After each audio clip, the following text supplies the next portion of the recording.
सुनने के बाद कृपया सुने। सूत जी कहते हैं तीज व्रत कथा सुना रहे हैं, ध्यान से सुने भक्तों। मंदार की माला से जिन पार्वती का केशपाश अलंकृत है, सोने की माला निज शिव जी की अलंकृत है, जो पार्वती जी की है, और जो शिव जी की दिगंबर नंगे ऐसे श्री पार्वती श्री शिव जी प्रणाम करता हूँ।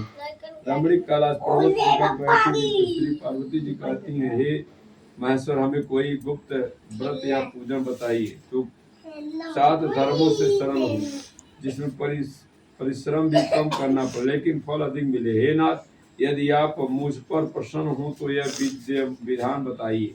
हे प्रभु, किस तप व्रत या दान से याद मध्य अंत रहित आप जैसे महाप्रभु हमको प्राप्त हुए हैं। शिव जी बोले, हे देवी सुनो, मैं तुमको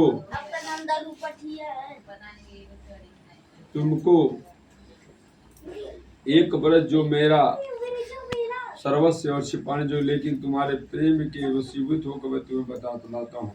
शिव जी ने कहा, भारत पर जैसे नक्षत्र चंद्रमा, ग्रहों में सूर्य, बाणी में ब्रह्मा, देवताओं में विष्णु भगवान, नदियों में गंगा, पुराणों में महाभारत, वेदों में महाभारत, सामे इंद्रियों में मन श्रेष्ठ है।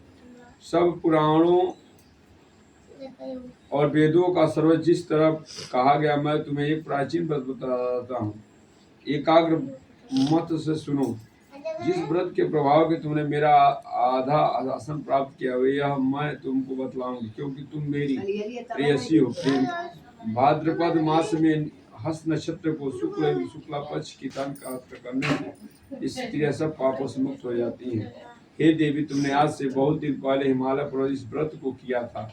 यह वृतांत मैं तुमसे कहूंगा। पार्वती जी ने पूछा, हे नाथ, मैंने क्यों यह व्रत किया था, यह सब आपके मुख से सुनना चाहता हूँ। उत्तर की ओर एक बड़ा रमणीक पर्वत, उसके आसपास तरह भूमियां, तरह वृक्ष उस पर लगे हुए हैं। नाना प्रकार वृक्षों, अनेक प्रकार पशुओं उस पर निवास करते हैं। वहाँ पहुंचकर गंधर्वों सब बहुत से देवता, सिद्ध, चारण, पक्षीगण सर्वदा प्रसन्न मन से विचरते। वहाँ पहुंचकर गंधर्व गाते हैं, अप्सराएं नाचती हैं। उसे पर्वतराज की कितने शिखर से जिसमें स्फटिक रत्न वैडूर्य आदि की खाने भरी हैं। 14-15 श्लोक। यह पर्वत ऊंचा इतना अधिक कि मित्र के घर की तरफ समझ कर आकाश का स्पर्श किया करता हूँ। उसके समस्त शिखर सदैव हिमबर्फ से आच्छादित ढका रहता और गंगा जल की ध्वनि सदा सुनाई देती रहती। हे पार्वती, तुमने बाल्य काल में पर्वत पर तपस्या की थी। 12 वर्ष तुम उल्टी टंग कर केवल धुआं पी कर रही। 64 वर्षों तक सूखे पत्ते खाकर रही। माघ मास में तुम जल बैठी रहती और वैशाख की दोपहरिया में पंचाग्नि तापती थी।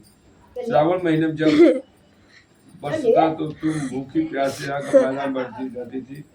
तुम्हारे पिता इस तरह कष्ट सहन को देखकर बड़े दुखी हुए। वे चिंता में पड़ गए कि वह अपनी कन्या किसको दूं। उसकी समय नारद जी वहां पहुंचे। मुनि श्रेष्ठ नारद जी उस समय देखने गए थे। नारद जी को देखने के पाद्य आसनाद देकर उनकी पूजा की और कहा, हे स्वामी, आप किस लिए आए हैं? मेरा अवभाग्य आपका आगमन मेरे लिए अच्छा है। नारद जी ने कहा, हे प्रभु सुनो, मैं भगवान विष्णु भेजा हुआ आपके पास आया हूँ। आपको चाहिए कि यह योग्य कन्यारत किसी योग्य वर को दे। भगवान विष्णु के समान योग्य वर ब्रह्मा, इंद्र, शिव, इनमें से कोई नहीं। इसलिए मैं यही कहूंगा कि आप उन्हें